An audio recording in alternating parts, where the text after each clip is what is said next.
ओम नमः शिवाय।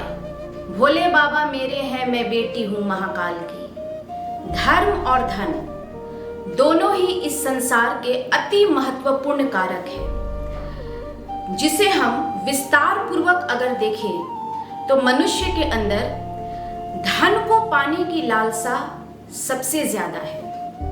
अगर बौद्धिक दृष्टिकोण से हम विचार करते हैं तो शास्त्रों में भी यही पाते हैं कि जिस व्यक्ति के अंदर अगर थोड़ा भी धर्म नहीं है तो धन आएगा तो जरूर मगर टिकेगा नहीं, क्योंकि धर्म के इष्ट भगवान विष्णु है और धन की देवी माता लक्ष्मी है। तो जहां धर्म यानी भगवान विष्णु का अनादर होगा, वहां पर धन यानी कि माता लक्ष्मी का रुकना नामुमकिन है। जिस व्यक्ति के हृदय में भक्ति महारानी श्री देवी माता लक्ष्मी का वास नहीं होता है, वहां काम, क्रोध, लोभ, माया और मत्सर का आधिपत्य हो जाता है। अर्थात जिस भी मनुष्य के अंदर ये व्यभिचार शासन करने लग जाते हैं, वहां मां लक्ष्मी कभी टिक नहीं सकती है। लेकिन वहीं जिस व्यक्ति के हृदय पटल में इन चारों का आधिपत्य, इन चारों का शासन नहीं होता है, यानी कि भक्ति महारानी का वास रहता है, वहां मां लक्ष्मी अपने भक्तों के हृदय को निर्मल और स्वच्छ कर देती है, जिससे अपने प्रभु का आना वहां निश्चित हो जाता है।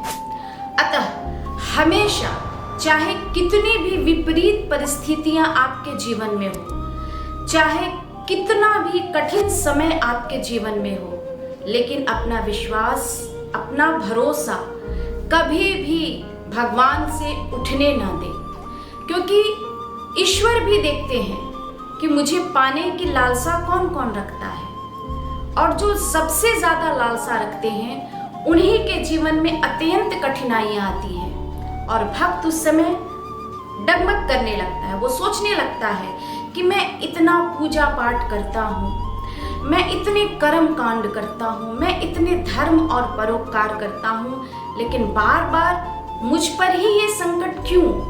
तो एक बात जरूर याद रखिएगा, जो भगवान के भक्त होते हैं, भगवान उनकी परीक्षा हमेशा लेते रहते हैं। तो चाहे कुछ भी हो, अपना विश्वास भगवान से कभी भी हिलने ना दें, क्योंकि जो भगवान के भक्त होते हैं उनकी नाव डोल तो जरूर सकती है मगर डूब कभी भी नहीं सकती। और अगर हम धर्म के पथ पर चलेंगे तो कलयुग का प्रभाव भी हमारे जीवन पर बिल्कुल नहीं पड़ेगा, और इतना ही नहीं, मोक्ष का द्वार भी अवश्य खुल जाएगा। हम जन्म और मरण के चक्र से बच जाएंगे। तो जब हम धरती पर आए हैं, जिस कर्म के लिए आए हैं, जिस सत्कर्म के लिए आए हैं, उसे हमें कभी भी नहीं भूलना चाहिए। अपने महादेव को, जिस भगवान में भी आपकी भक्ति हो, उस भगवान को मानकर ही अपने जीवन की शुरुआत, अपने हर दिन की शुरुआत को करनी चाहिए।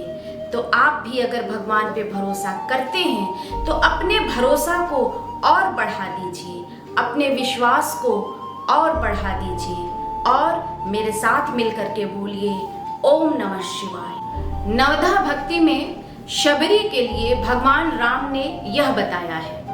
ये 9 तरह की भक्ति को भगवान राम ने बताया है। वो भक्ति क्या है कि प्रथम भक्ति संतन कर संगा, दूसरी रति मम कथा प्रसंगा, गुरुपद पंकज सेवा, तीसरी भक्ति अमान, चौथी भक्ति मम गुण गना, करे कपट तज ज्ञान, मंत्र जाप मम दृढ़ विश्वासा, पंचम भजन सो वेद प्रकाशा, छठदम सील करत बहु कर्मा, निरत निरंतर सज्जन धर्मा।